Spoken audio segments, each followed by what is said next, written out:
اسرائیل بہت آسانی کے ساتھ عرب ممالک کو شکست دے دیتا ہے اور فلسطین کی 100% علاقے پر اپنا کنٹرول حاصل کر لیتا ہے۔ غزہ جو ایجپٹ کی کنٹرول میں 1948 کے وار میں آئی تھی اس کو بھی اپنے کنٹرول میں لے لیتا ہے، اس کی علاوہ ایجپٹین سینیو پینیسولا اس کو بھی اپنے قبضے میں کر لیتا ہے، اور اس بینک جو جارڈن کے کنٹرول میں ہوتا ہے اس کو بھی اپنے کنٹرول میں کر لیتا ہے۔ وار میں تقریباً 15,000 فلسطینیوں کی جان چلی جاتی ہے، ان کو اسرائیل بہت بری طریقے سے مار دیتا ہے۔ اس کے علاوہ تقریباً 3.5 لاکھ فلسطینیوں کو اسرائیل زور زبردستی اپنے ہی علاقے سے ان کا ایگزل کروا لیتا ہے۔ اس جنگ کے بعد جب غزہ اور ویسٹ بینک کی کنٹرول اسرائیل کے پاس آ جاتے ہیں تو اسرائیل پھر وہاں پہ سیٹلمنٹ اور آکوپیشن سٹارٹ کرنا شروع کر دیتے ہیں۔ اس کی رسپانس میں فلسطین لبریشن آرگنائزیشن ایک سٹرانگ ریزسٹنس شو کرتی ہے اسرائیل کے خلاف، چونکہ اسرائیل اس ٹائم پہ بہت زیادہ مضبوط ہو چکی ہوتی ہے، اور دوسری طرف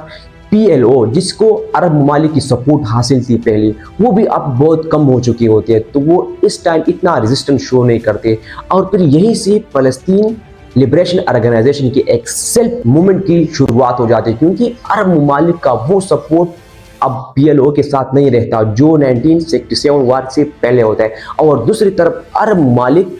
کی اسرائیلیوں کے ساتھ بات چیت سٹارٹ ہو جاتی ہے، اور اس کا نتیجہ یہ نکلتا ہے کہ 1978 میں دا کیمپ ڈیوڈ ایکٹ سامنے آ جاتا ہے، جس میں ایجپٹ پہلا عرب نیشن بن جاتا ہے جو اسرائیل کو ایز اے اسٹیٹ تسلیم کر لیتے ہیں۔ 1987 کو دا پس انتفاڈہ تب ارائز ہو جاتی ہے جب ایک اسرائیلی ٹرک 4 فلسطینیوں کو ٹکر مار کر ان کو شہید کیا جاتا ہے۔ یہ ٹکر ایک ایکسیڈنٹ نہیں ہوتا بلکہ اسرائیلی جان بوجھ کر ان فلسطینیوں کو مار دے دیتی ہے۔ اس کی رسپانس میں فلسطینی اسرائیلیوں کے خلاف بغاوت کرنا شروع کر دے دیتی ہے، اور یہ بغاوت تقریباً 5 سال تک چلی رہتی ہے، اور اس میں فلسطین اسرائیلیوں کے پروڈکٹ اور ان کی کمپنیوں میں کام کرنے سے انکار کر دے دیتا ہے۔ اور دوسری طرف فلسطین لبریشن آرگنائزیشن جس کی بنیاد اس نظرے پہ رکھی گئی تھی کہ وہ اسرائیل کی اسٹیٹ کو نہیں مانتے، کیونکہ وہ سمجھتے ہیں کہ اسرائیل کے لوگوں نے ان کے علاقے پہ قبضہ کر کے اور ان کے لوگوں کو زبردستی فلسطین سے نکال کے اپنا ملک بنایا ہے، اس وجہ سے وہ ان کو نہیں مانتے۔ لیکن اس نظرے میں 1990 میں چینج دیکھنے کو ملتی ہے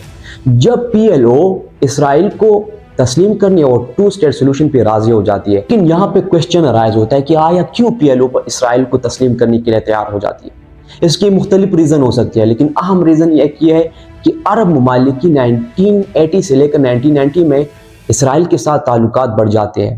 تو 1990 میں PLO عرب اور امریکہ کی پریشر کی وجہ سے اسرائیل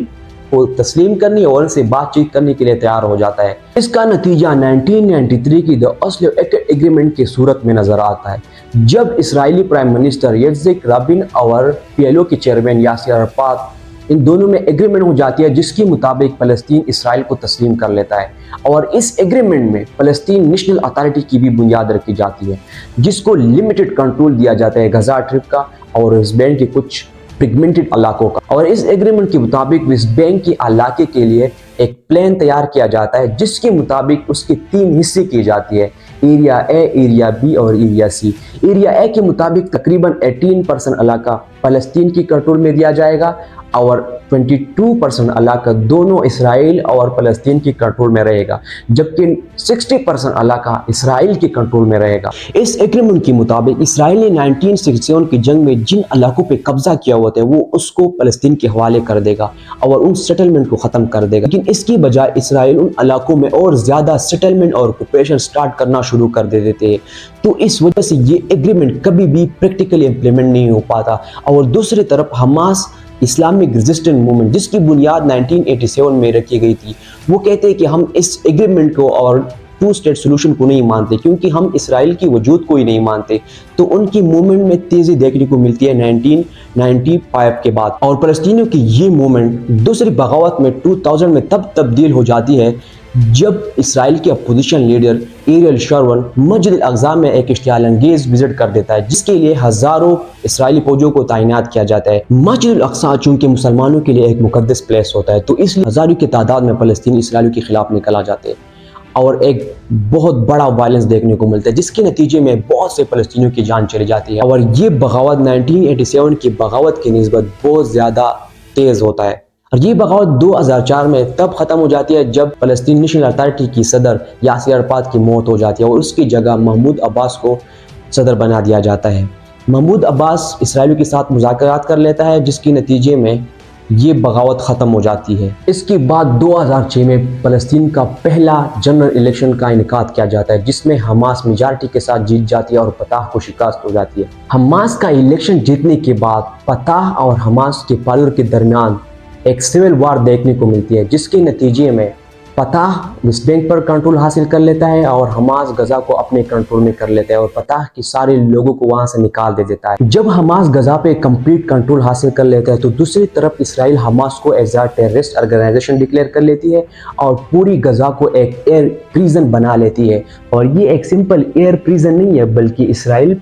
غزہ کے لوگوں کی جینوسائیڈ کر رہا ہے، جو 2008 سے لے کر اب تک جاری ہے، جس میں تقریباً 5 مرتبہ اسرائیل کی فوج نے ان پر اٹیک کیا ہوا ہے اور جو اب بھی جاری ہے۔ تو یہ تھی اسرائیل ورسس فلسطین کی کمپلیٹ ہسٹری۔